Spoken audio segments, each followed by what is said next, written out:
Halo,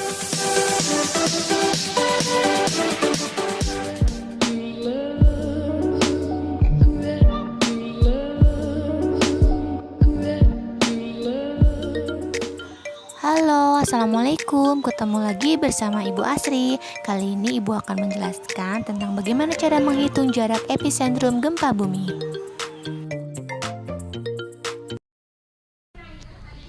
Assalamualaikum warahmatullahi wabarakatuh. Anak-anak, pada kesempatan kali ini Ibu akan menjelaskan tentang rumus mencari jarak epicentrum gempa. Di sini ada istilah ya epicentrum dan hipocentrum.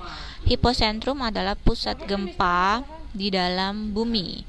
Kemudian epicentrum adalah garis yang tegak lurus dari hipocentrum ya. Jadi ada garis yang tegak lurus dengan hipocentrum, namanya adalah epicentrum. Nah, kita akan mengetahui atau mencari tahu jarak epicentrum gempa. Kemudian ini adalah cara menentukan letak epicentrum.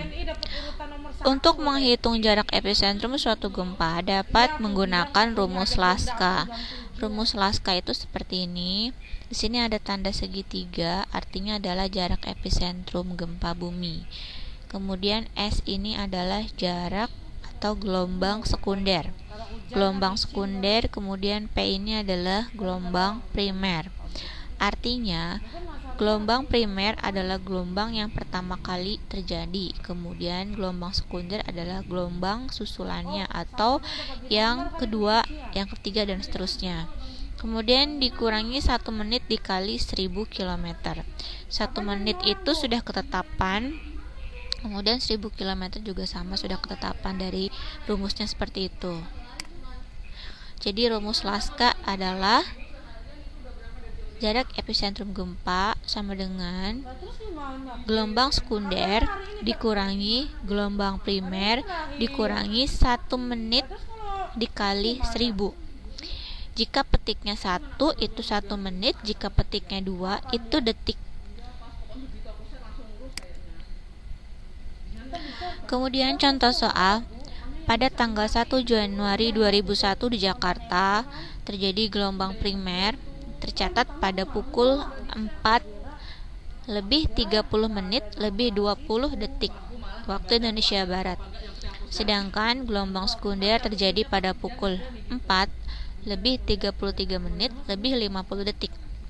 Yang ditanyakan, berapakah jarak epicentrum dari kota Jakarta? Nah, kita akan mengerjakan contoh soal yang tadi ya. Nah, kita harus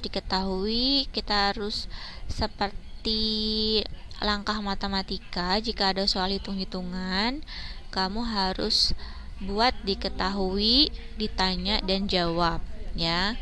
Nah, jadi di sini P-nya gelombang primernya apa dan S-nya gelombang sekundernya apa ditulis di diketahui. Kemudian ditanya jarak epicentrum gempa. Ya, jarak epicentrum gempanya, atau boleh ditulis dengan simbol segitiga. Ya, setelah diketahui ditanya, kalian harus tulis rumusnya. S ya, turunkan di sini S-nya 4:33:50. Kemudian P-nya 4:30:20 dikurangi 1 menit dikali 1000. Kalian selesaikan dulu selisihnya. Ya, jadi S dikurang P. Nah, ini 50 dikurang 20, 30 detik. Kemudian 33 menit dikurangi 30 menit, tinggal 3 menit. 4-nya coret. Kemudian hasil dari S dikurang P, hasilnya adalah 3 menit lebih 30 detik. Kemudian jangan lupa belakangnya dikurangi 1 menit, kemudian dikali 1000. Kita selisihkan 3 menit 30 detik dikurangi 1 menit sama dengan 2 menit 30 detik dikali 1000.